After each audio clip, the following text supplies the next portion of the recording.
नमस्कार, बहुत बहुत स्वागत है आप सभी का क्लोजिंग कॉल्स में। मैं हूं प्रियंका और मेरे साथ अभिषेक और डिम्पी। तो बाजार में क्लियरली 19,500 के नीचे आप फिसले, 45,000 के नीचे इस वक्त बैंक निफ्टी है। इस वक्त आप सारे ही सेक्टर्स को देखें तो वो लाल निशान में, और बड़ी वजह जो है अमेरिका की जो फिच ने रेटिंग घटाई है उसके बाद ये भारी गिरावट दिखा रही है। हालांकि बात ही की जा रही थी कि हमें डायरेक्ट इंपैक्ट नहीं पड़ेगा, कहे तो बाजार में शायद तो थोड़े क्योंकि हम इतने दिनों से और इतनी बड़ी चाल चल चुके थे तो बाजार को एक सहारा भी चाहिए था, एक ट्रिगर भी चाहिए था, एक रीजन भी चाहिए था। और आज रीजन है मैक्रो फ्रंट से, आपको ग्लोबल फ्रंट से दिखता हुआ है। और लेकिन फिलहाल आपके लिए संकेत और बात यही है, हम भी इस बातें बने हुए हैं कि ये एक वन ऑफ द रीजन हो सकता है। इससे कोई बड़ी घबराने की, इस गिरावट पर बड़ा रिएक्ट करने की जरूरत नहीं है। थोड़ा कॉशियस तो ट्रेडर्स को वैसे भी हम कर रहे थे। अभिषेक, मॉर्निंग में भी आज हमने बात की थी कि वो इतना सेक्टर सारे चल चुके हैं, जिस तरह का प्रीमियम आप और इंडिया तो महंगा ट्रेड करता ही है, हमेशा वैल्यूएशन इसकी प्रीमियम दी जाती है। दिक्कत ये है ना कि एक्चुअली आप देखिए जो नतीजों का सीजन गुजरा है तो 60% अब तक जो निफ्टी के नतीजे आए हैं वो इन लाइन विद एक्सपेक्टेशन आए हैं, अनुमान के मुताबिक आए हैं। 6-7% अनुमान से बेहतर आए हैं। तो नतीजों को लेकर बहुत ज्यादा उत्साह है वो चीज नहीं है। एक चीज तो ये है। अब दूसरी चीज ये है कि आप देखिए अभी गिरावट पिछले आधे घंटे में और जो गहराई है उसके पीछे बड़ी वजह ये है कि डाउ फ्यूचर्स जो करीब 100-125 को नीचे था, अब वो करीब करीब 275 अंक नीचे आकर ट्रेड कर रहा है। तो एक ट्रिगर ये है। और कहीं ना कहीं जो आप बात कर रही है कि बाजार इतने चल चुके थे तो अब लोगों के मन में ये कि अब यहां से क्या, अगर यहां से आगे की तस्वीर साफ नहीं हो रही है, अगर तेजी नहीं दिख रही है तो मन में कहता है कि शायद अब पैसे निकाल लें बाजार से, कहीं और न नीचे आ जाए, के लिए प्रॉफिट बुक कर लें, प्रॉफिट चेकिंग वाली जो मोड में अभी फिलहाल लोग दिख रहे हैं। लेकिन अगर हम पिछले अभी तो फिच ने जो रेटिंग जो काटी है अमेरिका की, उससे थोड़ा सी नर्वसनेस से निराशा है। लेकिन अगर हम पिछले ट्रेंड को देखेंगे, 2011 में जब S&P ने रेटिंग घटाई थी उसके अगले दिन जो बाजारों में रिएक्शन आया था कहीं सीवियर था। 4 से 5% तक बाजार टूटे थे।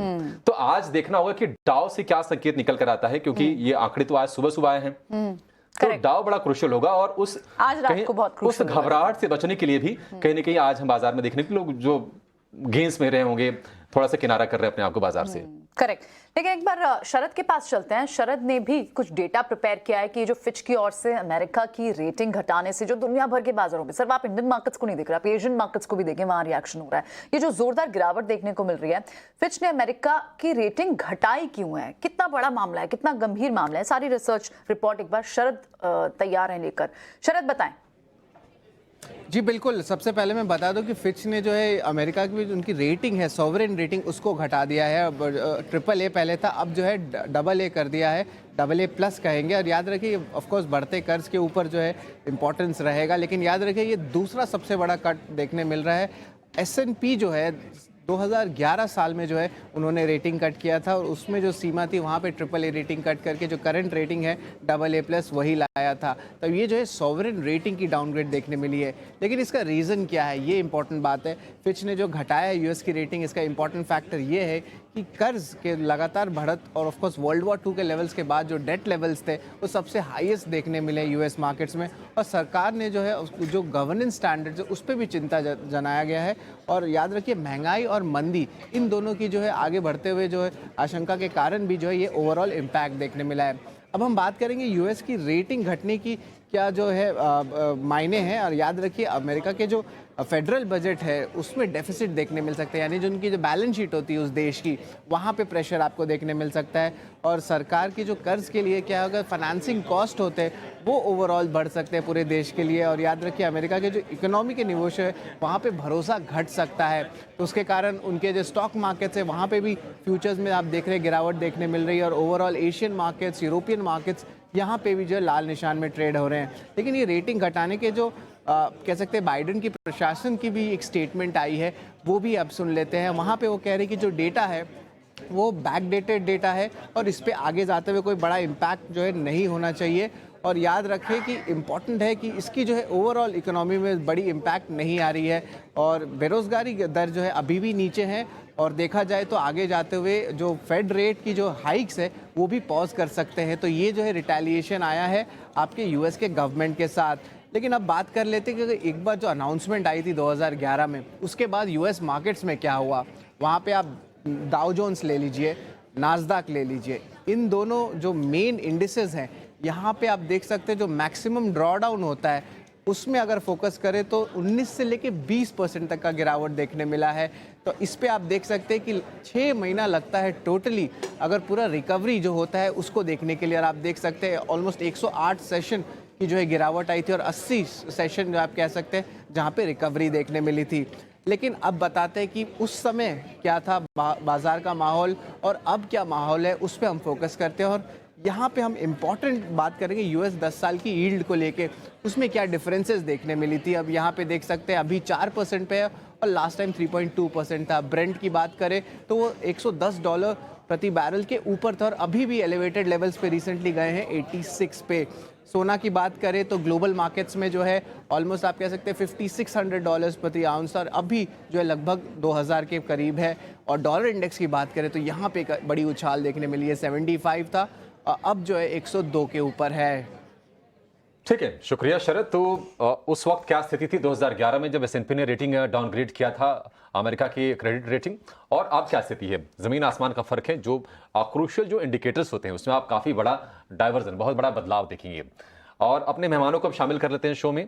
इंडी ट्रेड कैपिटल के सुदीप बंदोपाध्याय हमारे साथ हैं, इसके अलावा कुश बोहरा और आदित्य अरोड़ा हमारे टेक्निकल एक्सपर्ट भी हमारे साथ जुड़ गए हैं। आप तीनों का बहुत शुक्रिया, आपके पास आएंगे। लेकिन एक बार डिम्पी के पास चलते हैं और समझते हैं कि एफएनओ का सेटअप क्या है। बाजार के क्रूशियल अगर हम लेवल्स की बात करें तो वो इस वक्त क्या बन रहे हैं, पुट कॉल से किस तरह के इंडिकेशंस मिल रहे हैं, डिम्पी बताइए। देखिए अभिषेक, आज तो एक तरफा है, इसमें आज कोई डिस्कशन का मैटर ही नहीं बन रहा है कि आज बाजार के अंदर पुल बैक नहीं है। हमने आज सुबह जब डिस्कशन कर रहे थे तो एक पॉइंट हमने अच्छे से नोटिस भी करवाया था कि एफआईज की होल्डिंग 30% करीब करीब कम हुई है, लेकिन प्राइस टूटे नहीं है। तो आप बी अवेयर, थोड़ा सावधान रहिएगा। आज सुबह प्रियंका को भी याद होगा, हमने ये कहा था कि इस बार की जो सीरीज़ है अगस्त की, ये दोनों लोगों को खुश कर सकती है। ये मंदी वालों को भी खुश कर सकते हैं, उनके भी अच्छे दिन आ सकते हैं। इतनी स्पीड से आ जाएंगे, ऐसे आएंगे, हमको भी आइडिया नहीं था कि आज इस तरह से बाजार तेज़ी से टूटेगा। हाँ, आकलन ये था कि आज 19,500 के आसपास आके रुक जाना चाहिए। देखिए लेवल्स के हिसाब से नीचे हैं। अभी आप खुद डिस्कस कर रहे थे और बता रहे थे कि यूएस मार्केट्स के अंदर अभी तो रिएक्शन आना शुरू हो रहा है। तो इसलिए जहाँ पर आज हम क्लोज करके जा रहे हैं और कल के जो ओपनिंग के भाव हैं वो काफ़ी हद तक ट्रेंड को डिसाइड करेंगे। अगर ये सीवियर रहता है यानी कि 19,500 के नीचे रहते हैं तो फिर हम 19,000 की तरफ भी बढ़ सकते हैं।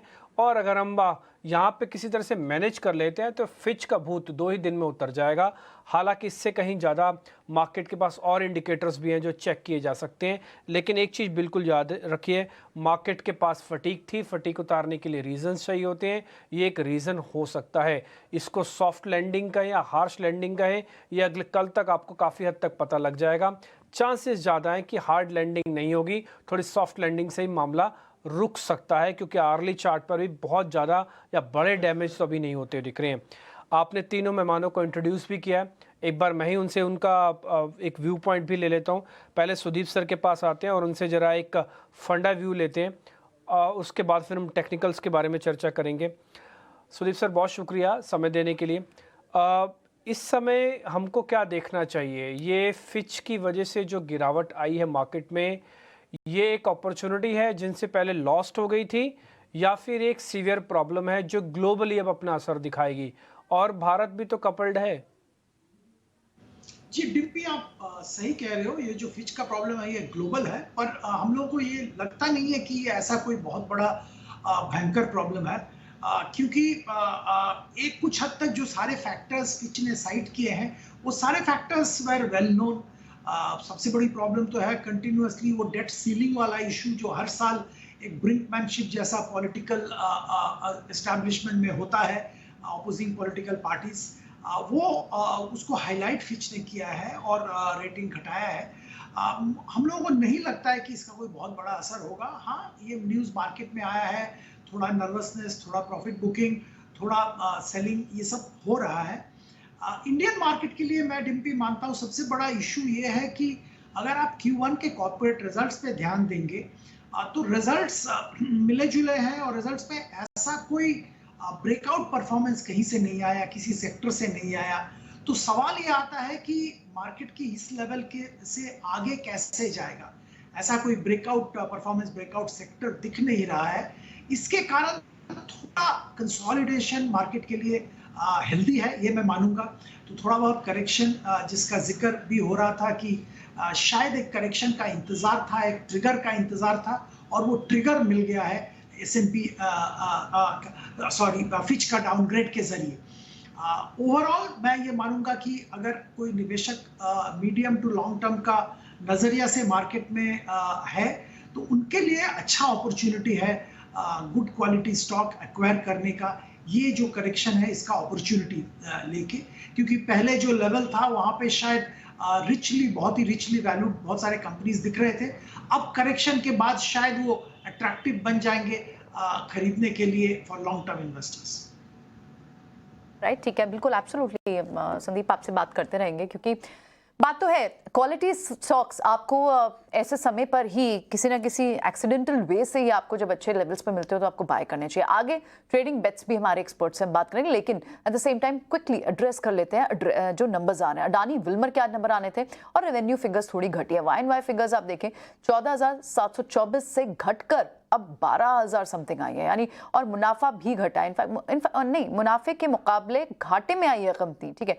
194 करोड़ का मुनाफा था और उससे घटकर अब कंपनी को जो है वो लॉस हो रहा है। तो स्टॉक पर रिएक्शन आप देख भी रहे हैं, लगभग 2.5%, 2.25% तक की गिरावट आपको अडानी विल्मर पे। आज तक के सारे सेक्टर्स आपको लाल निशान में दिख रहे हैं, पूरे के पूरे। आप निफ्टी को देखें 50 में से 46 स्टॉक तो लाल निशान में है। बड़ा ड्रैगर आपको फाइनेंशियल बैंक्स, PSU बैंक्स और फाइनेंशियल स्टॉक से आ रहा है। लेकिन ऐसे में मौके होंगे कहां जहां पर प्लस करना चाहिए?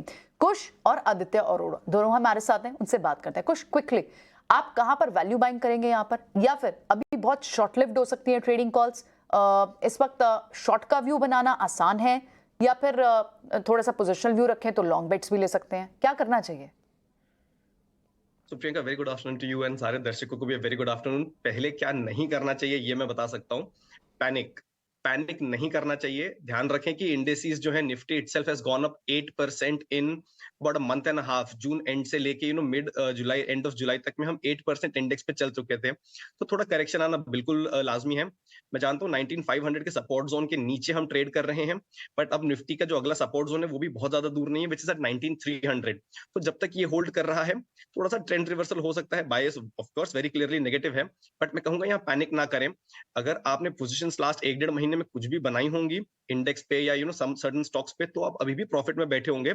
You will probably be incurring some loss in your profits, so don't panic. Position slide कर लें, ट्रेलिंग स्टॉप लॉस लगा के चलें, ये सबसे पहली राय रहेगी मेरी। अब जहां तक यहाँ से आगे की एक्शन की बात है, मेरे हिसाब से ये बाय ऑन डिप्स अपॉर्चुनिटी है। 19,300 जो ये अगला सपोर्ट जोन है, जब तक ये होल्ड कर रहा है तब तक मैं निफ्टी में बाय ऑन डिप्स ही सलाह दूंगा, बट अभी नहीं। पहले जो ये फॉल है इसे थमने दे। सुबह भी हमने यही बात की थी कि जो ये फॉल है ये थम जाए। 18,800 का सीधा अगला सपोर्ट है 19,300 के बाद। तो जब तक मार्केट्स इन सपोर्ट जोन्स को मेंटेन करके चल रहे हैं 19,300 के, बाइंग अपॉर्चुनिटीज ढूंढेंगे, but may be not today. मैं फिलहाल जो 2 स्टॉक्स हैं जहां पे बाइंग का व्यू बना के चल रहा हूँ वो है यूपीएल एंड मिधानी। दोनों ही स्टॉक्स के लिए जो रीजंस हैं ये बहुत ही विपरीत हैं। देखिए, यूपीएल हम जानते हैं पिछले कुछ महीनों से बहुत ही ज्यादा बीटन डाउन है। ग्लोबली भी नेगेटिव कमेंट्री आई है इस सेक्टर को लेके, और इसके रिजल्ट्स भी जब आए हैं तो काफी निराशाजनक आए थे। तो अब I think the worst is over, और मार्केट की फॉल के साथ अब ये उतना नहीं गिर रहा है। कहीं ना कहीं जो बॉटम है उसको ढूंढने की कोशिश कर रहा है। यूपीएल यहाँ पे एक बाइंग अपॉर्चुनिटी बनेगी 635 और 650 के टारगेट्स के लिए। 605 ये आपका पोजिशनल स्टॉप लॉस रहेगा। वहीं Midhani for completely opposite reason, stock में बहुत अच्छी तेजी थी। आज का ही अगर मैं हाई देखूं तो स्टॉक ने बनाया है हाई ऑफ अबाउट 381। वहां से हम ऑलरेडी 15-16 पॉइंट जो है ऑलरेडी नीचे आ चुके हैं। तो एक अच्छा स्टॉक अगर आपको थोड़े से डिप में मिल रहा है तो ये एक अच्छी एंट्री अपॉर्चुनिटी है। 375 390 के टारगेट्स के लिए बाय करें। 350 आपका स्टॉप लॉस रहेगा। And as a standard disclosure, ये जो कॉल्स हैं ये हमने हमारी एडवाइजरी सर्विसेज के तहत क्लाइंट्स के साथ डिस्कस किए हैं। ठीक है, मिधानी यानी कि मिश्र धातु निगम लिमिटेड शेयर इस कमजोर माहौल में भी देखने की तेजी के साथ कारोबार कर रहा है, लेकिन यूपीएल पर भी बाय की रिकमेंडेशन है कुश की, और आप देख रहे हैं कि वहां पर आज 1.5% के आसपास की गिरावट है, और ये गिरावट को नाल को लगता है कि एक एंट्री का बढ़िया मौका है। 635 से 650 यानी कि जहां से ये शेयर करेक्ट हुआ था वहां से फिर जाने की कोशिश करेगा। अभिषेक, अब तो वैल्यू बाइंग जैसी लग रही है, जहां पर इतनी वैल्यू इरोड हो गई थी, अब कहां का वैल्यू बाइंग चर्चा कर रहे हैं प्रियंका कि भाई 750 के बाद ये लगातार गिरना शुरू हुआ था। करेक्ट, देखते हैं टेक्निकली अपनी चीजें अलग काम करती हैं, और होता क्या है ना कि फंडामेंटल्स भी तब काम करते हैं, बाजार का मूड माहौल जब बढ़िया होना तो फंडामेंटल्स भी अच्छे से काम करते हैं फिर, तो वो जरा चेक करना होगा। लेकिन आदित्य, आपके 2 शेयर कौन से हैं? आप क्या खरीदने या फिर क्या बेचने, क्योंकि बेचने की बात हम ज्यादा करेंगे आज।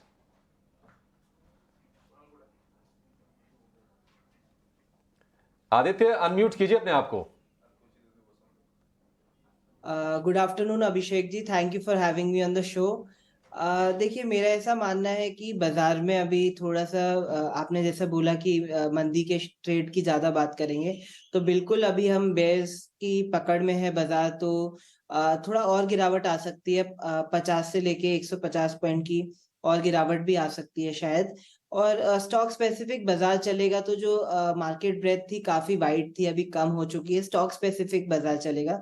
मुझे केमिकल सेक्टर पसंद आ रहा है, भले बाजार में गिरावट है, बट केमिकल सेक्टर में अभी भी रफ्तार आ सकती है, आगे भी और तेजी बन सकती है। तो मेरी पहली पिक रहेगी अतुल, जिसे 7070 में बाय किया जा सकता है। स्टॉप लॉस रहेगा 6690 और टारगेट रहेगा 7700 से 7900।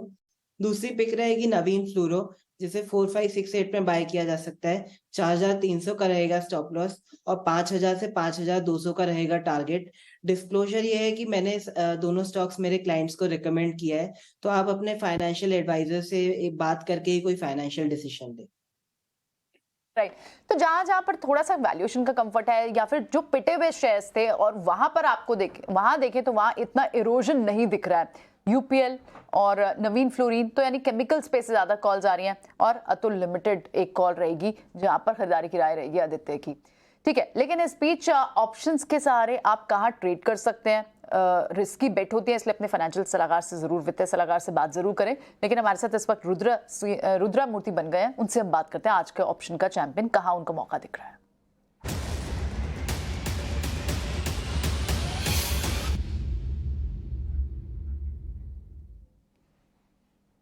Alright, good afternoon Rudra. आज क्या हेज स्ट्रैटेजी काम करेगी? बाजार में जिस तरह का पैनिक है, या फिर आप शॉर्ट साइड, क्या है आपकी ऑप्शन स्ट्रैटेजी? या प्रियंका, वेरी गुड आफ्टरनून। और कल भी मैंने ऑप्शंस का कॉल पर एयू बैंक को पुट खरीदने के लिए सलाह दिया था, और yesterday itself from afternoon I am seeing weakness in the market. मेरा स्टडीज ऑन मार्केट प्रोफाइल और ऑर्डर फ्लो चार्ट ये बताता है कि अभी मार्केट का गिरावट still it is not over. Do not catch the falling knife. Nifty crucial support था 19,600 फ्यूचर्स पर, वो क्लियरली ब्रेक हुआ है, और बैंक निफ्टी का क्रूशियल सपोर्ट था 45,500, वो भी ब्रेक हुआ है।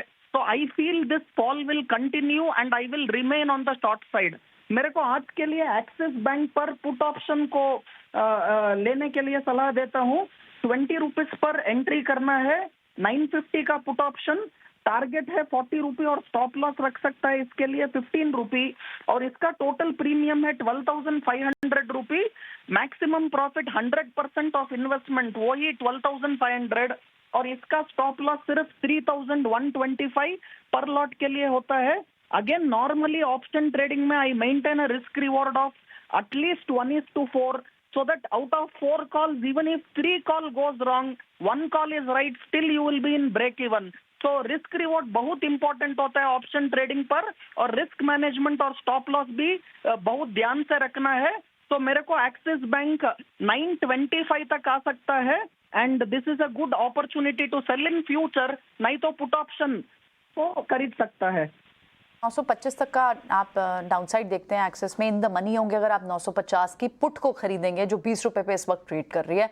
टारगेट 40 का होगा, लेकिन स्टॉप लॉस जरूर याद रखें, 15 रुपए का आपको लगाना है। ठीक है, शुक्रिया रुद्रा। कल रुद्रा ने ये बात तो है, बैंक्स में एयू स्मॉल फाइनेंस बैंक पे कल भी उनका बियरिश व्यू था, इसलिए पुट खरीदने की राय दी थी। आज वो एक्सिस बैंक पर व्यू बना रहे हैं अपना। ठीक है, चलिए, ये तो हुआ आज का ऑप्शन का ट्रेड। कुछ और स्टॉक्स को भी डिस्कस कर लेते हैं, क्योंकि जहां पर सबसे ज्यादा वैल्यू इरोजन पीएसयू बैंक्स में दिख रही है, या फॉर दैट मैटर जो कम भी गिरे हैं आज आदित्य, क्योंकि बाजार में आज क्लियरली डिफेंसिव बेट्स एफएमसी और वो भी बहुत लिमिटेड हैं। लार्ज कैप्स, वो भी नेस्ले, एचयूएल जैसे काउंटर्स जो रिजल्ट के बाद से, क्योंकि वहां पर वॉल्यूम ग्रोथ एक्सपेंशन नहीं आया था, बाजार की उम्मीदों से कम था और हमने देखा कि एक रेंज में ट्रेड कर रहे थे, वो आपको इस वक्त थोड़े से हरे निशान में दे रहे हैं। क्या एक बार के लिए बेट की जा सकती है कि ये पर्टिकुलरली लार्ज कैप एफएमसीजी या फिर फार्मा नेम्स भी इतना बुरा नहीं पिटे हैं, इनमें फिर भी थोड़ी स्ट्रेंथ रहेगी अगर बाजार यहां से और गिरता है तो? बिल्कुल, मैं आपके व्यू से बिल्कुल अग्री करता हूँ कि एक्चुअली बाजार में आपको जब बड़ा पैसा चाहिए बनाना है तो बाजार में बारूद चाहिए, वो आपको एफआई की बाइंग से देखने को मिलता है। अभी इतने दिन से एफआईएस बेच रहे तो आपकी मार्केट ब्रेथ तो नैरो डाउन होनी है। इसमें जो क्वालिटी स्टॉक्स है और सेफ हेवन स्टॉक्स है या फिर जहाँ पे लोग हाइड करते हैं वो नेस्ले जैसे स्टॉक्स ही है। फार्मा में मुझे लॉरेंस लैब पसंद आता है, क्लाइंट्स को भी रिकमेंड किया है। तो नेस्ले का चार्ट काफी पॉजिटिव है, तो जो ऑलवेज बुल रहते हैं वो नेस्ले जैसे स्टॉक्स में हाइड कर सकते हैं, क्योंकि इसमें अभी और पोटेंशियल दिखता है। 2 से 7% का पोटेंशियल दिखता है। स्टॉप लॉस लगाना चाहिए 21,900 का।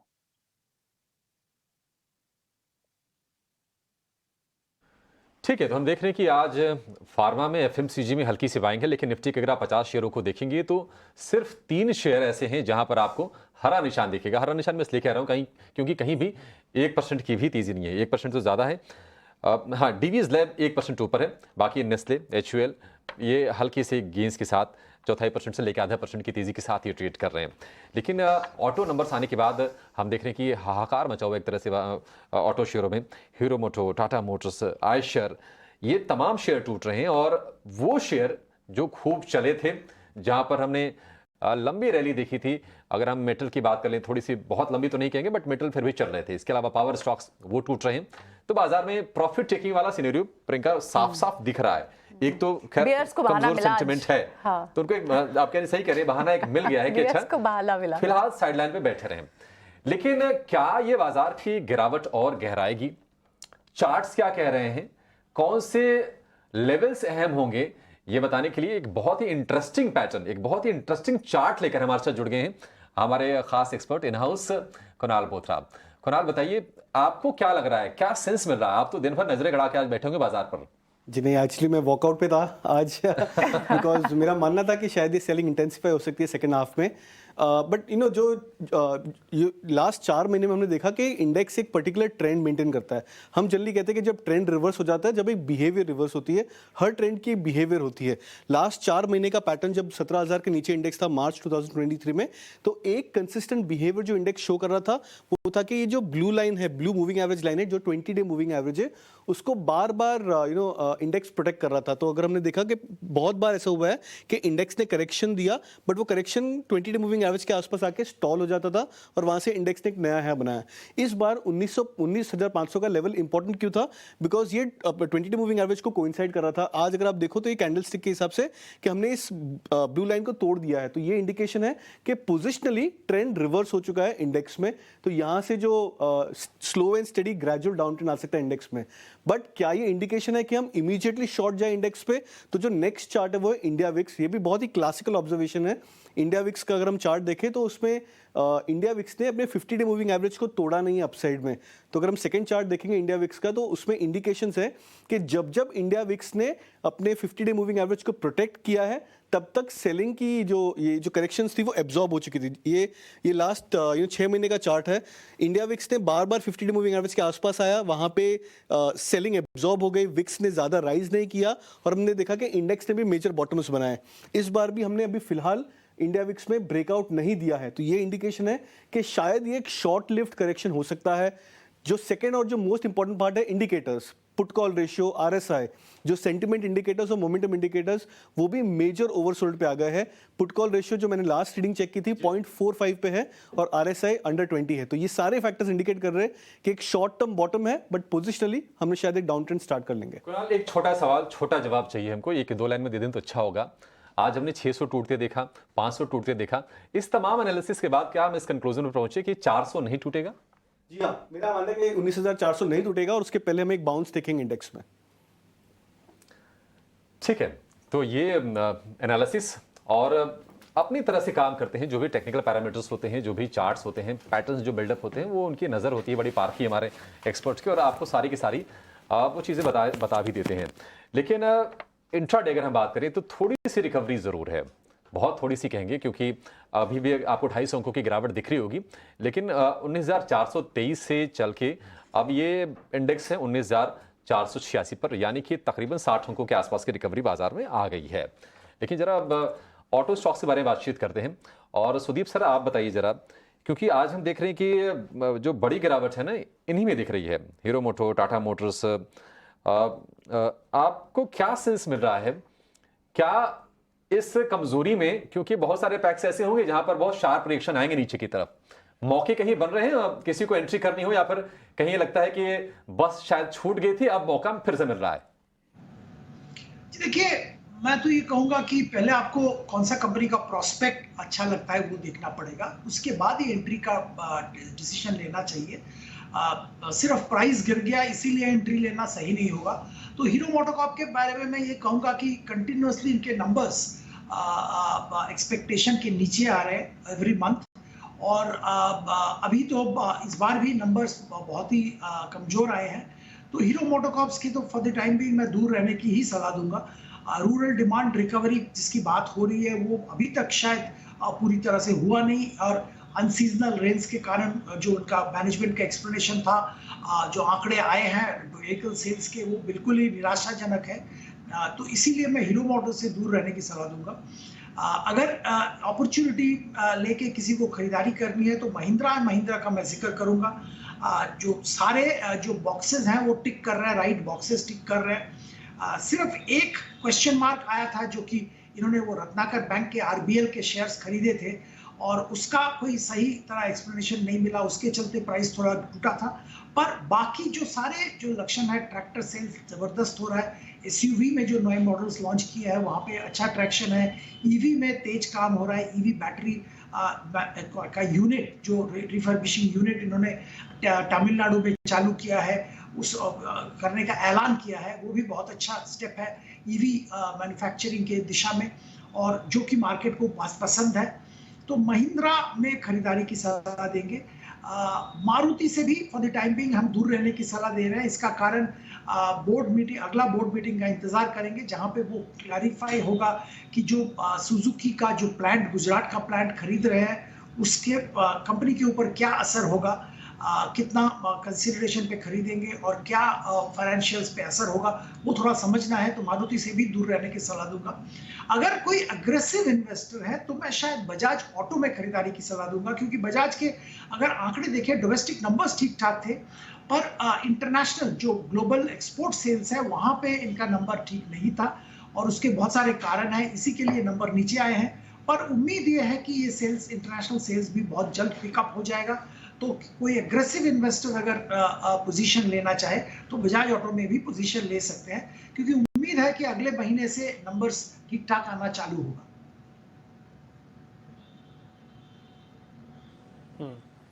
ठीक है, तो ये एक ऑटोस पे व्यू हो गया सुदीप सर का। इस बीच अडानी के हमने आपको दो शेयर्स बताए थे आज, एक तो अडानी एंटरप्राइज और एक अडानी पोर्ट। इन सब में भी जो परसेंटेज में गिरावट है ना, वो 1% से कम है, इन स्पाइट ऑफ दिस की 300 पॉइंट टूट गए। तो बड़े शेयर्स में अगर आपको भी ना सेग्रीगेशन करना पड़ेगा कि कहाँ पे डैमेज ज़्यादा और कहाँ पे होने के भी चांसेस ज़्यादा हैं। तो यहाँ पे लग रहा है कि होने के भी चांसेस ज़्यादा और डैमेज भी नहीं है।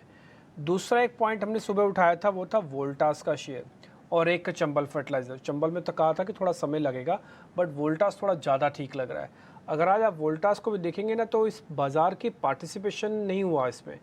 अगर वैसे देखा जाए तो 1% भी नहीं है, और पैसों में देखा जाए तो 1 रुपया भी नहीं है जो अभी की गिरावट है। तो एक बार इन्हीं 2-3 शेयर से ज़रा पता करते हैं, अदानी एंटरप्राइजेस और वोल्टास। एक बार आदित्य, दोनों शेयर आपको देखने पड़ेंगे, कहीं ट्रेड है तो बताइएगा, कोई जोर ज़बरदस्ती नहीं है।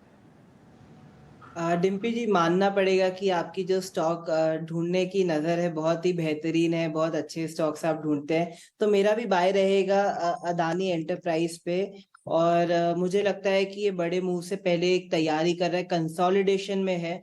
तो एक बार इसमें अदानी एंटरप्राइज में आपको वॉच लिस्ट पे रखना है। 2500 पे काफी कॉल राइटर इस पे थोड़ा सा प्रेशर बनाए बैठे हैं, बट स्टॉक बड़े अपमूव की तैयारी कर रहा है। तो एक बार आपका 2540 का लेवल निकलता है तो इसमें लंबी तेजी होगी। और दूसरा वोल्टास भी बहुत अच्छा लग रहा है, उसमें भी एक्यूमुलेशन दिखता है स्टॉक में। तो वोल्टास को बाय किया जा सकता है 797 में, स्टॉप लॉस लगाना है 770 का और टारगेट रहेगा आपका 850 860। ओके ठीक है, दोनों शेयर हमारे पास हुए, दोनों शेयर्स पे सर कह रहे हैं कि पोजीशंस एक बार ली जा सकती है। एक शेयर है जिसके अंदर मेरे को ऐसा लग रहा है कि शायद थोड़ी पोजीशनली दिक्कत बढ़ेगी आने वाले दिनों में। एक बार चेक करेंगे टाटा मोटर्स को। खुश आप, टाटा मोटर्स में जो एक तरफ की तेज़ी होनी थी वो हो गई है, अब या तो ये साइडवेज होगा या तो ये कमज़ोर होगा, चलने में रिस्क रिवॉर्ड उतना जमता नहीं है अभी। ये हम ठीक एनालिसिस कर रहे हैं या फिर अभी थोड़ा जल्दबाजी है? देखिए, इसको शॉर्ट के लिए फिलहाल कोई रूम नहीं बनता है। एग्जिस्टिंग पोजीशन को आप 615 के स्टॉप लॉस से रखें। अब देखिए, इसके 2-3 कारण हैं। आपकी जो रीडिंग है ये सही है टू दी एक्सटेंट, जैसा अभी कुणाल ने निफ्टी के बारे में बताया कि जैसा निफ्टी ने भी for the most part of the last 6 months अपने 20 डे मूविंग एवरेज को रिस्पेक्ट किया था, टाटा मोटर्स ने भी हर डिप में 20 डे मूविंग एवरेज को रिस्पेक्ट कर किया है, एक्सेप्ट फॉर टुडे। तो आज देखिए एक एक्सेप्शनल सिनारियो है जहां पे मार्केट की जो ये फॉल है इतनी ज्यादा हुई है, ऑटो सेक्टर वैसे ही थोड़े से वीक थे, तो इनके चलते हमने एक डिप देखा है 20 डे मूविंग एवरेज के नीचे। अब ये एक एबरेशन है या a sign of trend reversal on the stock, ये कहना थोड़ा जल्दी है। तो 20 डे मूविंग एवरेज के नीचे की क्लोजिंग और 615 का जो एक सपोर्ट जोन है उसके नीचे का जो लेवल है, अगर ये स्टॉक टेस्ट करता है तब हम यहाँ पे कह सकते हैं कि एक ट्रेंड रिवर्स हुआ है। यहाँ पे आप फ्रेश शॉर्ट पोजीशन बना के चले। फिलहाल मैं कहूंगा कि ये जो इतना अच्छा रनअप, इतना शार्प रनअप हमने पिछले 3-4 महीनों में देखा था, ये उसकी प्रॉफिट बुकिंग है and could be slightly deep, that's all. तो 615 का जो लेवल है मेरे लिए मेक और ब्रेक है। फिलहाल ये व्यू रहेगा कि 615 पे आप ट्रेलिंग स्टॉप लॉस बना के इसमें बने रहें। शॉर्ट अगर करना चाहते हो तो इस लेवल के नीचे अगर ये स्टॉक सरकता है तब आप कर सकते हैं। ये व्यू टाटा मोटर्स पर खुश का, लेकिन आगे बढ़ने से पहले आपको बता दें कि इटिनो स्वदेश के दर्शक बाजार में आज की गिरावट को लेकर पहले ही सतर्क रहे होंगे। वो हम ये कह रहे हैं क्योंकि इटिनो और इटिनो स्वदेश के मैनेजिंग एडिटर निकुंज डालमिया बाजार में पिछले 10 दिनों से उन्होंने कैसे निवेशकों को आगाह किया, क्या कुछ कहा, क्या सलाह आपको दी और आपने कैसे अमल किया, आइए आपको सुनाते हैं, फिर आगे बढ़ेंगे।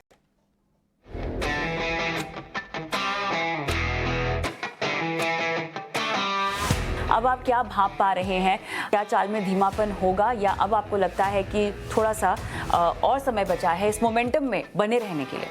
देखिए, चाल में धीमापन तो होगा ही और यह नेचर है। यह मार्केट अभी खिलवाड़ का समय नहीं है। इस मार्केट में सावधानी रखनी जरूरी है, बिकॉज अगर आपने पैसा कमाया है तो उसको प्रोटेक्ट करिए। मौसम बदल चुका है तो अब रणनीति भी बदलनी चाहिए। देखिए, मार्केट के अंदर एक दिशा कभी नहीं होती।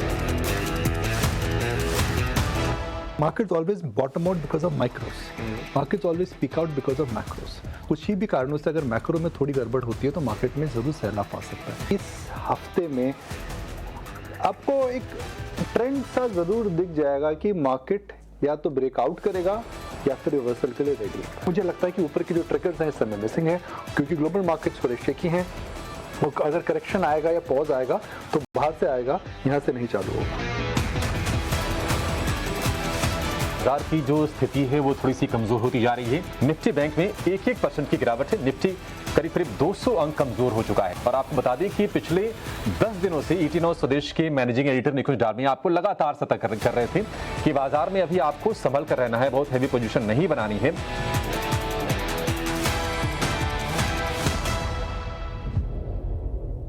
तो बाजार पर सबसे मजबूत और कारगर सलाह निकुंज की नजर आप रोज सुबह देखते हैं 8:30 पर और 9:05 पर, जहां आपको ऐसी ही बातें मिलती हैं जहां बाजार में पारखी निगाह निकुंज की उससे आप रूबरू होते हैं। लेकिन आगे बढ़ेंगे और अब हम देख रहे हैं कि नतीजों का मौसम चल ही रहा है, अपने लास्ट लेग में है, लेकिन आज टाइटन के नतीजे आने वाले हैं और कल भी कुछ बड़े नतीजे हमारे सामने होंगे, अब जिसमें कि सन फार्मा, भारतीय एयरटेल, अडानी एंटरप्राइजेज, आयशर के नतीजे निफ्टी में आएंगे और कैश के अफनों की लंबी लिस्ट है। लेकिन टाइटन के नंबर से आज क्या उम्मीदें हैं ये बताने के लिए विनी हमारे साथ हैं। विनी बताइए कैसे नतीजे आएंगे टाइटन के? तो टाइटन के जो नतीजे हैं वहाँ पे रेवेन्यू ग्रोथ तो एक्सपेक्टेड है कि 20% की आ जाएगी लगभग रेवेन्यू ग्रोथ, पर मार्जिन्स वहाँ पे थोड़ी कॉन्ट्रैक्शन एक्सपेक्टेड है। कॉन्ट्रैक्शन एक्सपेक्टेड है अराउंड 40 बेसिस पॉइंट की कॉन्ट्रैक्शन ईबिटा मार्जिन के फ्रंट पे। नाउ पहले रेवेन्यू की बात करते हैं, तो रेवेन्यू को क्या सपोर्ट कर रहा है ये टाइम मई और जून में देखे तो अक्षय तृतीया का फेस्टिवल था, उसके अलावा वेडिंग सीजन भी थी, तो उसकी वजह से थोड़ा सपोर्ट मिल रहा है रेवेन्यू ग्रोथ को। और ज्वेलरी की जो सेगमेंट है जो 80% अकाउंट करती है उनके टोटल रेवेन्यू को, तो ज्वेलरी सेगमेंट में एक्सपेक्टेड है कि ग्रोथ आएगी 21% पे। वेरेबल्स बिजनेस में ग्रोथ एक्सपेक्टेड है, वॉचेस और वेरेबल्स में एक्सपेक्टेड है अराउंड 13% की ग्रोथ, वाइल उनके ओवरऑल आई केयर डिवीजन में एक्सपेक्टेड है कि 10% की ग्रोथ दिखेगी। तो यस, ईबिटा मार्जिन फ्रंट पे कॉन्ट्रैक्शन हो रही है क्योंकि गोल्ड प्राइस की वॉलेटिलिटी चल रही है, और ज्वेलरी ईबिट में थोड़ी डिक्लाइन एक्सपेक्टेड है बिकॉज लास्ट ईयर के क्वार्टर में एक वन ऑफ इन्वेंट्री गेन्स था जिसकी वजह से थोड़ा इंपैक्ट होगा। ग्रोथ मेनली एक्सपेक्टेड है, न्यू ग्रोथ इंजन जैसे वेरेबल्स, तनेरा, कैरेटलाइन आउटपेस करेंगे कंपनी की ग्रोथ को। तो डिमांड आउटलुक पे फोकस रखिए, प्रोडक्ट में कैसे है, स्टार्ट रेशो कैसे शेप अप हो रहा है, और सस्टेनेबिलिटी क्या है वॉल्यूम ग्रोथ में, ये इंपॉर्टेंट फैक्टर्स है वॉच आउट करने के लिए। ऑलराइट, तो ये तो टाइटन के नंबर्स रहे। विनी आप हमारे साथ बनी रहे क्योंकि डाबर के भी नंबर्स हैं, विनी एफएमसीजी स्पेस कवर करती हैं, वहां पर भी एक प्रीव्यू समझ लेते हैं, लेकिन क्विकली टाइटन पर एक चार्ट चेक ले लेते हैं। आदित्य बताएं, टाइटन ये भी कंसोलिडेशन का रेंज देख चुका है और अभी जो ट्रेंड दिख रहा है बाजार में, हालांकि नंबर्स बेस पे ट्रेड होगा, लेकिन अदरवाइज टेक्निकली राय क्या बन रही है? क्या ये एक रेंज से बाहर आ सकता है, मौका दिख सकता है यहाँ? और देखिए टाइटन में भी मैं मानता हूँ कि काफी वैल्यूएशन एक्सटेंड हो चुका है, और चार्ट वाइज भी आपको दिख रहा है कि डिस्ट्रीब्यूशन है काउंटर में, तो इसमें एग्रेसिव बाय बिल्कुल नहीं बनेंगे। मैं कहूंगा कि इस स्टॉक को थोड़ा टाइम छोड़ देना चाहिए, थोड़ा टाइम कंसोलिडेट कर सकता है, टाइम करेक्शन हो सकता है इसमें, तो इतना बुलिश एक्सपेक्टेशन नहीं बन रही है अभी स्टॉक में। टाइटन पर बुलिश व्यू नहीं बन रहा है, लेकिन डाबर की बात करते हैं क्योंकि हमने देखा एचयूएल और जितने भी तमाम बड़ी कंपनियों के नंबर्स आए, बड़ी एफएमसीजी के, वहाँ वॉल्यूम एक्सपेंशन नहीं दिखी जो बाजार एक्सपेक्ट कर रहा था। अब डाबर से स्ट्रीट क्या एक्सपेक्ट कर रहा है, विनी से समझते हैं। विनी बताएं। तो डाबर की पहले तो इंपॉर्टेंट जो है वॉल्यूम ग्रोथ नंबर हम वॉच आउट करते हैं, वहाँ पे अराउंड 4-5% की वॉल्यूम ग्रोथ एक्सपेक्टेड है डाबर में ये टाइम। रेवेन्यू ग्रोथ 11% की एक्सपेक्टेशन है, और मार्जिन्स एक्सपेक्टेड है कि फ्लैट रहेंगे ईयर ऑन ईयर बेसिस पे, और इबिटा मार्जिन्स एक्सपेक्टेड है 19.2% पे। नाउ Q1 का अपडेट तो आता है कंपनी का, तो फेयर आइडिया होता है कि हम क्या एक्सपेक्ट कर सकते हैं।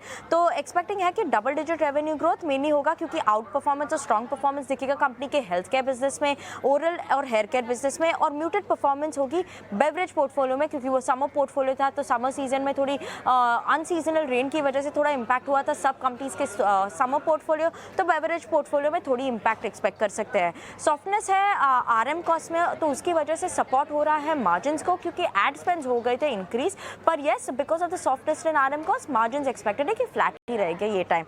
ओवरऑल इंटरनेशनल बिजनेस में भी एक्सपेक्टेड है कि स्ट्रॉन्ग परफॉर्मेंस होगी with double digit growth in constant currency term, और वॉच आउट करने के लिए जो फैक्टर्स है, रूरल डिमांड कैसे है, अर्बन डिमांड कैसे शेप अप हो रही है, फूड और बेवरेजेस में ग्रोथ क्या है, और इन्फ्लेशन आउटलुक और प्राइसिंग स्ट्रैटेजी क्या है कंपनी की, ये इंपॉर्टेंट फैक्टर्स है वॉच आउट करने के लिए।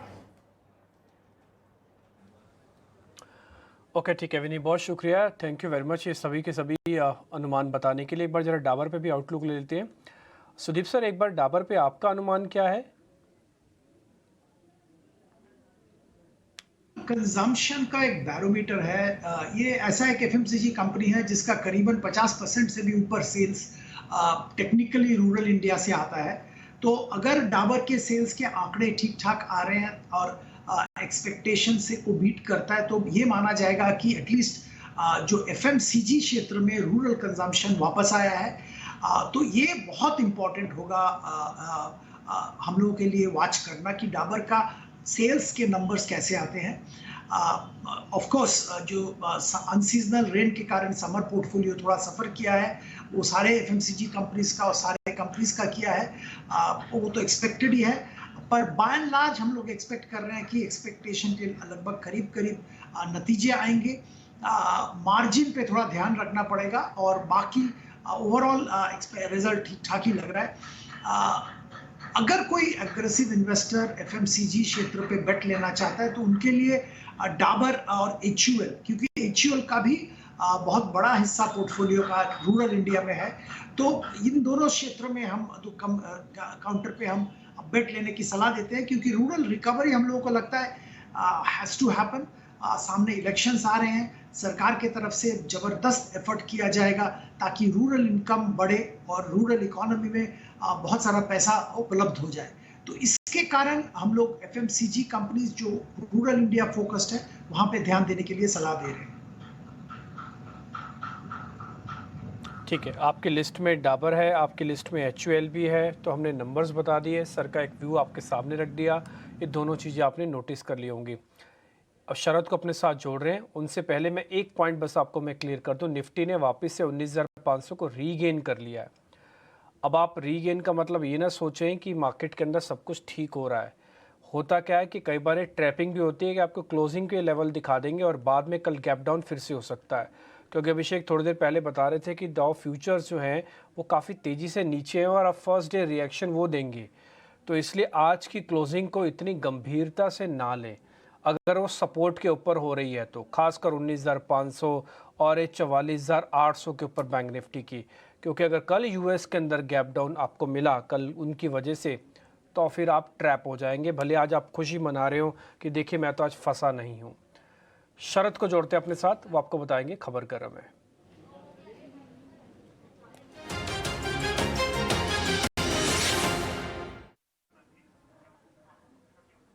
शरद बताएं।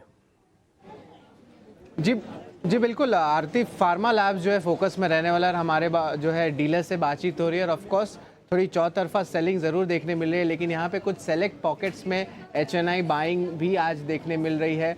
अब याद रखिए ये स्टॉक जो है ऑलरेडी कंपनी जो डिमर्ज हुई थी आरती इंडस्ट्रीज से, और जो सेपरेट लिस्टिंग हुई थी 30 जनवरी को। अब जो लिस्टिंग की प्राइस थी वो 377 रुपीज़ प्रति शेयर था और अब जो है वो लिस्टिंग प्राइस के नीचे जो है स्टॉक ट्रेड कर रहा है। अगर एक कंपनी के बिजनेस के बारे में बात करें तो API, CDMO और ज़ैंथीन डेरिवेटिव्स का बिजनेस है ये। और ओवरऑल एनालिस्ट से हमारी बातचीत हुई है, वो कह रहे हैं कि वैल्यूएशंस अभी अट्रैक्टिव हो गए हैं सेक्टर के भी, और कह सकते हैं कि स्टॉक के भी one of the cheapest stocks है, जिसका जो वैल्यूएशंस आ रहा है हमने कैलकुलेट किया 12 मंथ फॉरवर्ड बेसिस पे, तो ये ऑलमोस्ट 15 टाइम्स आ रहा है। और इसके अलावा जो है बाइंग के अलावा जो है इंपॉर्टेंट आउटलुक भी आया था कंपनी का। हालांकि Q1 नंबर्स अभी तक नहीं आए हैं, अगस्त 5 को आने वाला है, लेकिन जो आउटलुक है FY24 का ये इंपॉर्टेंट है, क्योंकि कैपेक्स की जो उनकी एक्सपेंशन हो रही है, स्पेशली जो तारापुर फैसिलिटी और ज़ैंथाइन डेरिवेटिव्स का है, उस पर बाजार का ट्रिगर रहने वाला है। और जो एबिट मार्जिन्स का उन्होंने रेंज दिया है FY24 के लिए 10 से 15% का दिया है, लेकिन अगले 2 से 3 साल में ये जो है आंकड़ा 16 से 17% हो सकता है। तो यहाँ पे वैल्यूएशंस अट्रैक्टिव लग रहे हैं। सेलेक्ट HNI पूल्स में जो है बाइंग देखने मिल रही है, क्योंकि मार्केट में भी करेक्शन आ रहा है और फार्मा स्पेस में भी जो है इन्वेस्टमेंट इंटरेस्ट बना हुआ है। फार्मा खबर गर्म है। ब्रोकिंग हाउसेज में क्या कुछ चल रहा है डीलिंग रूम में, उन चर्चाओं के आधार पर ये खास सेगमेंट हम लेकर आते हैं। तो कुछ भी ट्रेड करने से पहले, कोई भी पोजीशन बनाने से पहले अपने प्रामाणिक वित्तीय सलाहकार की राय इस पर आप अवश्य लें, ये हमारी आपसे गुजारिश है। लेकिन कल जो नज़र होगी हमारी आयशर मोटर्स के नतीजों पर होगी और आयशर के साथ साथ सन फार्मा पर भी होगी। और इन दोनों ही नतीजों का अनुमान बताने के लिए सृष्टि हमारे साथ हैं, क्योंकि सृष्टि दोनों ही सेक्टर कवर करती हैं, ऑटो भी और फार्मा भी। सृष्टि, शुरुआत आपसे चलिए सन फार्मा से पहले करते हैं। आप ये बताइए सन फार्मा नंबर्स कैसे आएंगे? ओके, तो सबसे पहले अगर सन फार्मा की बात करें तो यहाँ पे तिमाही दर तिमाही हम देख सकते हैं कि अच्छा उछाल देखने को मिलेगा, जहाँ पे इनका जो मुनाफा है वो तिमाही दर तिमाही 13% बढ़ता हुआ नजर आ सकता है। 2,240 करोड़ के आसपास ये आंकड़ा आने की हम उम्मीद कर रहे हैं। वहीं आय में तिमाही दर तिमाही हम 7% की बढ़त की उम्मीद कर रहे हैं, EBITDA में लगभग 10% के इजाफे की। वहीं मार्जिन भी अगर हम साल दर साल देखें तो 25.6% से बढ़कर 26.3% आने की उम्मीद है, पर YOY बेसिस पे थोड़ी सी गिरावट यहाँ पे आ सकती है। जो ग्रोथ हम देख रहे हैं अक्रॉस द पैरामीटर्स, उसके पीछे की 2 वजहें हैं, जहाँ पे भारतीय कारोबार में साल दर साल और तिमाही दर तिमाही एक जंप देखने को मिल सकता है, और US कारोबार में भी अगर हम बात करें तो वहाँ पे भी कुछ एक वजहें हैं जिनके चलते इनका जो रेवेन्यू है उसमें इजाफा होगा, जिसमें कि जी रेवलिमिट का कंट्रीब्यूशन, साथ ही जो इनकी स्पेशलिटी ड्रग्स है इल्यूमिया, उसकी सेल्स, और साथ ही अगर पूरा ट्रैक्शन देखें तो उनके पूरी बिक्री जो है साल दर साल 6% बढ़ती हुई नज़र आ सकती है। $450 मिलियन हम ये एस्टिमेट कर रहे हैं कि इतना इनकी US सेल्स रहनी चाहिए। बट इसके अलावा अगर हाई R&D एक्सपेंस और साथ ही जो इनके मोहाली प्लांट को कंसेंट डिक्री मिला है, उसके चलते इनके मार्जिन्स बहुत ज़्यादा अच्छी तरीके से ऊपर नहीं जा सकते। तो ये कुछ वजहें हैं जिनके इनके मार्जिन्स में बहुत इजाफा हम नहीं देख सकते, पर हाँ मुनाफे और प्रॉफिट के फिगर में और रेवेन्यू के फिगर में हमें एक जंप की उम्मीद ज़रूर है। बट आने वाले समय में 12 से 15 से महीने में जो कंपनी लॉन्चेस करेगी उस पर हमारी नज़र ज़रूर रहेगी, क्योंकि अभी तक हमने सभी फार्मा कंपनीज़ की लॉन्चेस से काफ़ी ज़्यादा अनाउंसमेंट्स देखी हैं, तो उस पर नज़र रहेगी। और साथ ही किस तरीके की ग्रोथ आउटलुक वो देख रही है भारतीय और यूएस बाज़ार के लिए, उस पे भी हमारी पैनी नज़र रहेगी।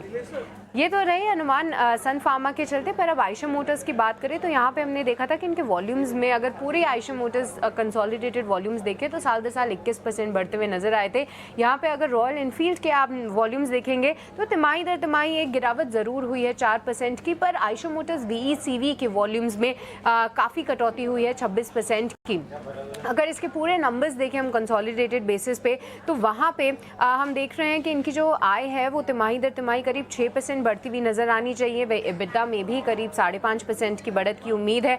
मार्जिन्स जो हैं बहुत ज़्यादा वहाँ पे रिकवरी की उम्मीद इसलिए नहीं है क्योंकि रॉयल एनफील्ड की वॉल्यूम्स में डोमेस्टिक पुश तो ज़रूर था, पर साल दर साल इनके एक्सपोर्ट्स कम होते हुए नजर आए, तो प्रोडक्ट मिक्स बहुत ज़्यादा फेवरेबल नहीं है। और साथ ही जो इनके हंटर है उसकी ज़्यादा बिक्री हुई है, जो कि एक लो कॉस्ट, थोड़ी इनके पूरे प्राइस रेंज में थोड़े निचले स्तर पर आती है, तो इसके चलते जो है इनके प्रोडक्ट मिक्स बहुत अच्छा नहीं बताया जा रहा है, जिसके चलते रॉयल एनफील्ड के मार्जिन्स भी सपाट रहने की उम्मीद है। और साथ ही आयशर मोटर्स कंसोलिडेटेड बेसिस की भी आयशर मोटर्स VECV के जो मार्जिन्स है वो गिरते हुए नजर आ सकते हैं। 8% वो आंकड़ा हम लगा के चल रहे हैं। पर इसके अलावा आने वाले समय में डिमांड ट्रेंड किस तरीके का है, एक्सपोर्ट्स को लेकर क्या कंपनी की क्या कमेंट्री है, और खास तौर से जो नए एंट्रेंस आए हैं प्रीमियम बाइक में, उसमें कंपनी किस तरीके से अब अपना मार्केट शेयर गेन करने की कोशिश कर रही है, ये सारी कमेंट्री पे भी हमारी नजर रहेगी। पर तो नज़र होनी है, क्योंकि यही सबसे बड़ी चीज़ है, क्योंकि बाजार ने तो अपना एस्टिमेशन लगाया, लेकिन कंपनी क्या कहती है। शुक्रिया। लेकिन सृष्टि, ये दोनों की कंपनीज सन फार्मा के नंबर्स बताने के लिए, प्रीव्यू बताने के लिए, और साथ ही आयशर मोटर्स का कि थोड़े से फ्लैट रह सकते हैं मार्जिन्स, लेकिन कॉमन्स बाजार सुनना चाहेगा। और हमने देखा कि आयशर मोटर गिरना भी बंद हो गया, जिन लेवल से गिरा था वहां से इनफैक्ट थोड़ा बहुत रिकवरी भी शुरू हुई है। चले, ये दोनों स्टॉक्स तो रहे, लेकिन एक बार ट्रेड भी डिस्कस कर लेते हैं। आयशर मोटर्स पे ट्रेड दिख रहा है क्या कुछ आपको? क्योंकि ऑफ कोर्स अभी आज की जो वीकनेस है उसको अगर आप छोड़ दें तो अदरवाइज अब एटलीस्ट गिरना बंद हो गया उस न्यूज से, और वहां से रिकवरी भी इनफैक्ट 2-3% की हो चुकी है। सर ये रहेगा कि अगर आप देखें कल का जो हाई था वो था करीब 34, 35, 34, 40 के जो जोन्स हैं इसके आसपास का, और आज का भी जो हाई बना है वो इंसिडेंटली उसी लेवल के आसपास बना है। अब बिल्कुल आज मार्केट में सेलिंग प्रेशर है, बट ऑलरेडी कल से स्टॉक ने एक ट्रेंड दिखा दिया था कि भाई ये जो लेवल है 34, 40 का, इसको क्रॉस करने के लिए हो सकता है इसे थोड़ी मशक्कत करनी पड़े। तो हालांकि the bad news seems to have been priced in, और यहाँ से ऑलरेडी स्टॉक एक रिकवरी अटेम्प्ट कर रहा है, बट अब जब तक ये 34, 40 नहीं क्रॉस करेगा, मेरे लिए बहुत कन्विंसिंग, बहुत ही स्क्रीमिंग सा बाय नहीं होगा। तो मैं कहूंगा कि यहाँ थोड़ा सा वेट एंड वॉच करें। एग्जिस्टिंग पोजीशन किसी ने निचले स्तरों पे बनाई हो तो 3280 का जो लेवल है इसको ट्रेलिंग स्टॉप लॉस बना के इसमें बने रहें। आज का जो लो है वो भी करीब उसी लेवल का है, तो वहां तक ट्रेलिंग स्टॉप लॉस के साथ रुक सकते हैं। फ्रेश ट्रेड्स अगर आप लॉन्ग इनिशिएट करना चाहें 3440 के ऊपर ही करें। एक क्विक अपडेट दे दूं, मिधानी हमने शो शुरू होने के पहले डिस्कस किया था, तब 360 का रेट था, 375 के पहले टारगेट के लिए हमने डिस्कस किया था। अभी शो के दौरान ही स्टॉक ने 374.70 का हाई बनाया है, तो किसी ने अगर लिया हो पोजीशन तो पार्शियली प्रॉफिट बुक करके चल सकते हैं। It's not a bad idea. गिरते हुए मार्केट में अ क्विक 2 to 3% का जंप जो आया है स्टॉक में, इसे पार्शियली बुक करते चले। इंटरेस्टिंग, काफ़ी बेहतरीन आपने कॉल दी, और स्टार्टिंग में मैंने नोटिस भी किया था, और इसके बाद अब आप कह रहे हैं कि थोड़ा बहुत प्रॉफिट बुकिंग भी करना चाहिए। 3.5% आ चुका है ऊपर। एक और शेयर है जो भी 200 दिनों के एवरेजेस ने अभी अभी पार किया और अच्छे मूवमेंट में भी दिख रहा है। आदित्य, एक बार आप शेयर चेक करेंगे, उसका नाम है Supriya life sciences. Supriya life sciences, एक बार जरा ये शेयर दिखाइएगा। इसके पास 50 और 200 दिनों के एवरेज का ब्रेकआउट तब हुआ है जब मार्केट में डैमेज है और वॉल्यूम भी जोरदार है। इसको BTST करना है या छोड़ दें? बिल्कुल करना है डिम्पी जी, आपने ढूंढा है, बहुत चुन चुन के स्टॉक निकाल रहे आज अच्छे अच्छे, तो बिल्कुल BTST करना है। 277.50 में इसको बाय किया जा सकता है, और 250 का लगाना है स्टॉप लॉस, और टारगेट रहेगा 310 से 340 को लेकर ये व्यू। लेकिन आज हम देख रहे हैं कि इस कमजोरी वाले बाजार में भी कुछ जो छोटे छोटे जो सीमेंट स्टॉक्स हैं, और स्टार सीमेंट, प्रिज्म जॉनसन, यहाँ पर तेज़ी है क्योंकि खबर है कि सांघी इंडस्ट्रीज़ को अक्वायर कर सकती है, मेजॉरिटी हिस्सा ले सकती है इसमें अंबुजा सीमेंट। और हमने सांघी इंडस्ट्रीज़ के शेयर में भी हमने शुरुआत में हमने तेज़ी देखी थी, लेकिन कहीं ना कहीं जो कंसोलिडेशन हम देख रहे हैं कि सीमेंट इंडस्ट्री में मार्केट शेयर गेन करने को लेकर एक कंपनियों की रणनीति है, वैसी सोच है। सुदीप सर, आप जरा बताइए, ये छोटे सीमेंट स्टॉक्स, स्टार सीमेंट देखिए 10% ऊपर है, बाकी भी अच्छी रौनक हम देख रहे हैं, आपका व्यू क्या कहता है और क्या सेंस है? आप कुछ खरीदारी करने की आप सलाह देंगे? कैसा लग रहा है आपको पूरा स्पेस ये? देखिए, ओवरऑल सीमेंट स्पेस अच्छा लगता है और हम मानते हैं कि बहुत अच्छा टेलविंड सीमेंट स्पेस पे है। सरकार की तरफ से बहुत बड़ा केपेक्स का ऐलान बजट में किया गया है और इस केपेक्स का एक बहुत बड़ा हिस्सा रोड कंस्ट्रक्शन, इंफ्रास्ट्रक्चर कंस्ट्रक्शन और बिल्डिंग्स वगैरह में जाएगा। प्राइवेट सेक्टर की तरफ से भी एक्सपेंशन हो रहा है। कुछ सारे जो एक्सपेंशन, सारे जो एक्टिविटी, इसमें सीमेंट एक बेसिक मटेरियल है, तो सीमेंट का डिमांड तो बढ़ेगा ही बढ़ेगा, जो कि मैन्युफैक्चरर्स को एक प्राइसिंग का पावर देगा। जो नए फैसिलिटीज आ रहे हैं उन आने में टाइम लगेंगे, तो एग्जिस्टिंग मैन्युफैक्चरर्स को बेनिफिट होगा। पर ये छोटे मझोले जो कंपनीज हैं जहाँ पे प्राइस एक्शन जबरदस्त देख रहे हैं, वो ज़्यादातर थोड़ा स्पेकुलेटिव है, मैं ये मानूंगा, क्योंकि यहाँ पे उम्मीद किया जा रहा है कि कोई एक्विजिशन हो जाएगा, कोई बड़े कंपनी इनको एक्वायर करेंगे, तो मैं शायद इसमें पार्टिसिपेट नहीं कर पाऊंगा। हमारी सलाह तो यही होगी कि अगर आप सीमेंट क्षेत्र में कामकाज करना चाहते हैं, खरीदारी करना चाहते हैं, तो एसीसी पे ध्यान दीजिए। बेहतरीन परफॉर्मेंस दिखाया है इस क्वार्टर में और उनका जो एक्सपेंशन है वो एमपी में, वो Q2 में हो जाएगा और इसके चलते उनका कैपेसिटी बढ़ जाएगा। और ये सीजन नॉट फेवरेबल था, इसके बावजूद वॉल्यूम ग्रोथ दिखाया, कॉस्ट में मार्जिन इंप्रूव किया, कॉस्ट में कटौती की, तो एसीसी में अच्छा खासा और वैल्यूएशन के लिहाज से भी इंटरेस्टिंग पोजीशन पे है कंपेयर टू पीयर्स। तो हम तो एसीसी में खरीदारी की सलाह देंगे अगर किसी के पास लिक्विडिटी है, सीमेंट क्षेत्र में निवेश करना चाहते हैं। एसीसी के शेयर को लेकर बुलिश है, उसमें खरीदारी की सलाह है क्योंकि वैल्यूएशंस भी आकर्षक है और निश्चित तौर पर मार्जिन वाला जो गेम है ना, वो बड़ा क्रूशियल है इस स्पेस में। लेकिन कल भारतीय एयरटेल के नतीजे आएंगे और भारतीय एयरटेल के नतीजों के साथ साथ बहुत सारे इवेंट्स हैं जिस पर आपकी नज़र होनी चाहिए। तो नतीजे कैसे आएंगे, इवेंट्स कौन से हैं, ये बताने के लिए दो सहयोगी हमारे सौमित सरकार और वामाक्षी हमारे साथ जुड़ गए हैं। सौमित, पहले आपके पास आएंगे, बताइए भारतीय एयरटेल क्या उम्मीदें हैं और फोकस में क्या रहेगा नतीजों में? अगर कंसोलिडेटेड बेसिस पे देखें तो भारतीय एयरटेल के नंबर्स थोड़े बहुत म्यूटेड एक्सपेक्टेड है। रेवेन्यू ग्रोथ सिर्फ 2% की एक्सपेक्टेशंस है compare to previous quarter. EBITDA growth करीब 3% के आसपास आ सकता है। मार्जिन का नंबर 52.3% और नेट प्रॉफिट अगर हम देखें तो वहाँ पे एक 5% का डिक्लाइन एक्सपेक्टेड है एनालिस्ट को। बट जो भी ग्रोथ हमें रेवेन्यू और एबिटा फ्रंट में देखने को मिल रहा है कंसोलिडेटेड बेसिस पे, वो largely India mobile business led होगा। इंडिया मोबाइल बिजनेस का रेवेन्यू और एबिटा 3% ग्रो करने की एक्सपेक्टेशंस है और इसमें जो ग्रोथ है वो सब्सक्राइबर बेस हायर होने के कारण और आरपू नंबर हायर होने के कारण होगा। अभी सब्सक्राइबर बेस की अगर हम बात करें तो वहाँ पे करीब 33.76 करोड़ की एक्सपेक्टेशंस है एनालिस्ट को। पिछले क्वार्टर ये नंबर करीब 33.5 करोड़ का था और जो भी सब्सक्राइबर बेस का ग्रोथ होगा इस क्वार्टर में वो सबसे स्लोएस्ट होगा पिछले 3 क्वार्टर में। अब आरपू का जो नंबर है वो करीब 2.4% हायर है, करीब 198 के आसपास एक्सपेक्टेशंस है स्ट्रीट को। और जो भी ग्रोथ आरपू में देखने मिल रहा है वो कस्टमर प्रीमियमाइजेशन, मतलब 2G कस्टमर जो 4G में मूव हो रहे हैं उनके कारण, स्ट्रॉन्ग पोस्टपेड सब्सक्राइबर एडिशंस के कारण और फुल इंप्लीमेंटेशन जो है मिनिमम टैरिफ हाइक का जो कंपनी ने 4th क्वार्टर में इनिशिएट किया था, इन सब कारणों के वजह से अगर आप देखेंगे तो आरपू नंबर 2% से बढ़ के आ सकता है। उसके अलावा अगर बाकी बिजनेस सेगमेंट्स की बात करें तो ब्रॉडबैंड और एंटरप्राइज बिजनेस में रेवेन्यू ट्रैक्शन रोबस्ट आने की एक्सपेक्टेशंस है, जबकि डीटीएच बिजनेस की अगर हम बात करें तो वहाँ पे ग्रोथ लगभग फ्लैट ही आएगा।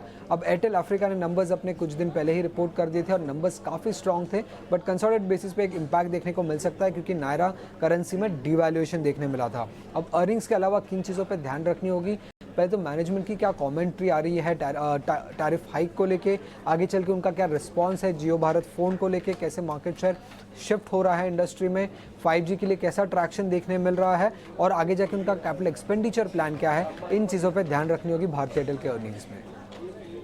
चलिए, शुक्रिया भारतीय एयरटेल के रिजल्ट्स बताने के लिए। क्विकली वामाक्षी हमारे साथ जुड़ी है कल की इवेंट्स बताने के लिए। वामाक्षी बताएं। जी बिल्कुल, शुरुआत करते हैं हम कुछ इंपॉर्टेंट ग्लोबल क्यूज़ के साथ। तो कल का सबसे इंपॉर्टेंट क्यू रहेगा यूके की तरफ से आने वाला bank of England rate decision. इसके अलावा S&P ग्लोबल कंपोजिट, PMI और सर्विसेज PMI रिपोर्ट होगा भारत, US और यूरोजोन की तरफ से, और US की तरफ से इनिशियल जॉबलेस क्लेम्स भी कल आने हैं, तो इस पर हमारी नज़र ज़रूर बनी रहेगी। ग्लोबल अर्निंग्स के लिहाज से अमेजॉन और नोवेलिस फोकस में रहेंगे, खासकर नोवेलिस क्योंकि ये हिंडाल्को की एक मटीरियल सब्सिडरी है। इसके अलावा भारतीय अर्निंग्स के लिहाज से अगर हम देखें निफ्टी कंपनीज में से Sun Pharma, Bharti Airtel, Adani Enterprises और आयशर मोटर्स पर रहेगी हमारी नज़र। दूसरे कंपनीज जो है दिग्गज कंपनी जो इनके अलावा नंबर्स पेश करने वाले हैं वो है Blue Star, Kansai Nerolac, Lupin, Varun Beverages, Adani Power, Zomato और पिरामिड फार्मा। कॉर्पोरेट फ्रंट पर अगर हम देखें काफ़ी एक्शन है, कल वीकली एक्सपायरी है। इसके अलावा blue star, Hindustan construction company, ये दोनों ही स्टॉक्स हमारे रेडार पर रहेंगे क्योंकि दोनों ही कंपनी की बोर्ड की बैठक होने जा रही है फंड रेजिंग को लेकर। IPO एक्शन के लिहाज से SBFC फाइनेंस लिमिटेड का IPO कल खुलने जा रहा है, तो हमें इस पर भी अपनी नज़र ज़रूर बनाए रखनी होगी। तो लार्जली ये थे सारे इंपॉर्टेंट इवेंट्स जो आपके रेडार पर होने चाहिए कल के ट्रेडिंग सेशन के लिए। शुक्रिया वमाक्षी ये ट्रेड्स बताने के लिए। वेरी क्विकली कल के लिए कैरी फॉरवर्ड ट्रेड या फिर न्यू ट्रेड्स यहाँ से इनिशिएट करके लास्ट ट्रेड्स क्या होंगे? BTST, STBT, कुछ क्या होगा आपका? कोई क्लोजिंग ट्रेड होंगे आपके? बहुत करना चाहूंगा, आज एक अच्छा खासा फॉल है, just want to see follow through आता है कि नहीं। सो दो स्टॉक्स डिस्कस किए थे हमने, मिधानी एंड UPL, यही मेरे ट्रेड्स रहेंगे। इसके अलावा और कोई फ्रेश ट्रेड मैं फिलहाल नहीं सजेस्ट करना चाहूंगा। Good wise decision. कोई फर्दर ट्रेड नहीं लेना चाहते आप? आयुष, आप आदित्य, आप क्या लेंगे? कोई STBT ट्रेड्स हैं अगर फर्दर वीकनेस दिख रही है तो? देखिए मैं बाय साइड जाना चाहूंगा और डिफेंसिव में बाय करना चाहूंगा, तो हिंदुस्तान यूनिलीवर काफी अच्छा लग रहा है, उसे बाय किया जा सकता है 2571 में। 2519 रहेगा स्टॉप लॉस और 2650 से 2750 रहेगा टारगेट। डिस्क्लोजर मैंने अपने क्लाइंट्स को रेकमेंड किया है स्टॉक, तो आप एक बार अपने फाइनेंशियल एडवाइजर से जरूर कंसल्ट करें। तो आदित्य की तरफ से आपके लिए ट्रेड के लिए ये शेयर, बस थोड़ी सावधानी आपको बरतनी ज़रूरी है और स्टॉप लॉसेस का आप खास ख्याल रखिएगा, जो भी आपको बताई है आदित्य ने। बाजार बंद होने में 3 मिनट के आसपास का समय।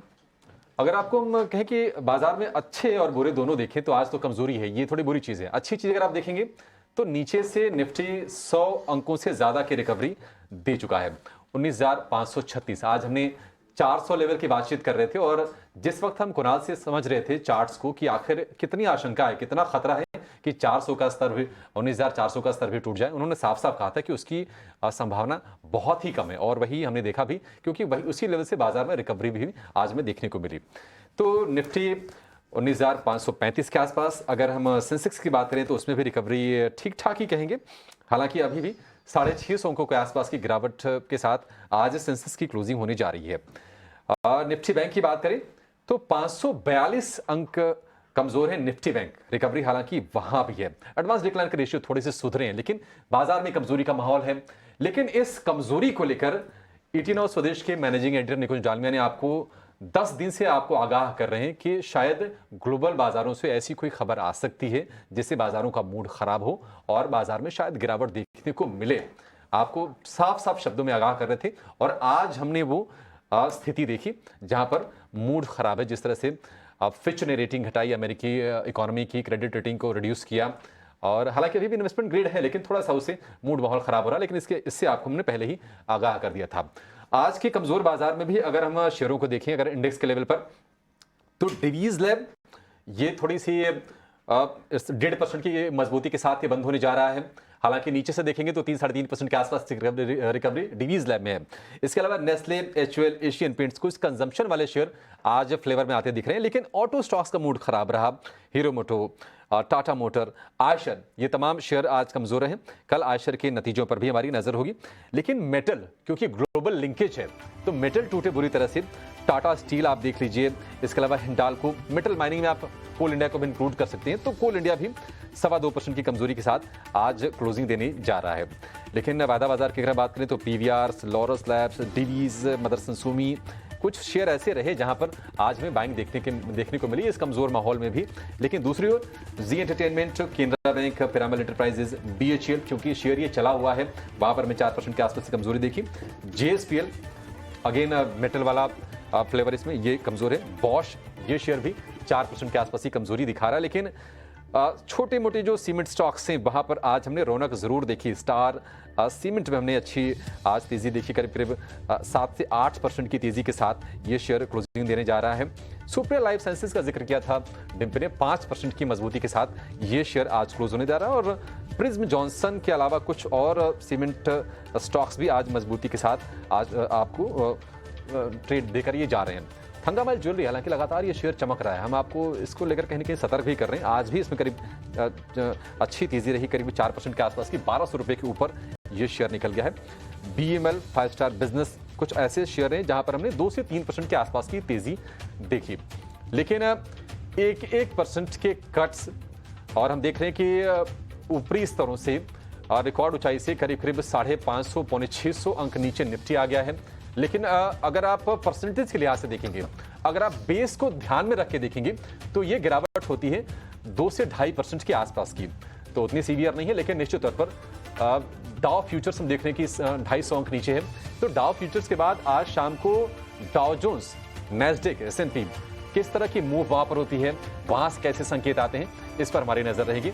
लेकिन निश्चित तौर पर आज एक थोड़ा सा निराश करने वाला कॉल्स में सेलिंग भी दिख रही है आज, 600 की कॉल हो, 700 की कॉल हो, और अब जो रेजिस्टेंस बैंड आप 19,900 की बात करते हैं, 19,600 पे शिफ्ट होता जा रहा है। तो देखना होगा कि आज ओवरनाइट क्यूज आज बहुत बेहद इंपॉर्टेंट हो गए। और इसीलिए देखिए हमारे एक्सपर्ट्स ने ना कुछ ने साफ साफ कह दिया, कई बार कुछ ना लेना ना बहुत बेहतर चीज होती है, बेहतर होता है। हाँ, करेक्ट। ठीक है, चलिए इसी के साथ शो को फिलहाल यहीं वाइंड अप करेंगे। हमारे सारे एक्सपर्ट्स का बहुत बहुत शुक्रिया, कुश, सुदीप बंदोपाध्याय और आदित्य, आज आपने समय दिया। हमें दीजिए इजाजत, लेकिन आगे लगातार मार्केट्स पर और फॉलो अप, कल की तैयारी कैसे होगी, अगला शो आप मनीष के साथ देखें। नमस्कार।